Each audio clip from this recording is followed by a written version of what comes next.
How to clear Snapchat chats. To get started, first of all, open up the Snapchat application on your phone.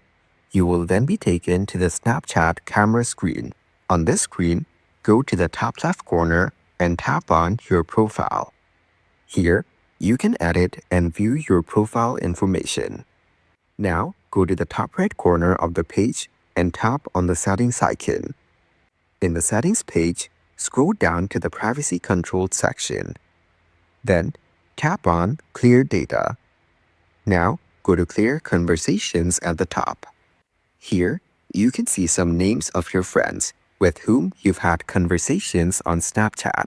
Tap on the cross button beside the conversation that you want to delete. Tap on Clear to confirm that you want to clear this conversation. This will clear the conversation from your feed. It will not delete any saved or sent messages in your conversation. You have now successfully deleted the chat.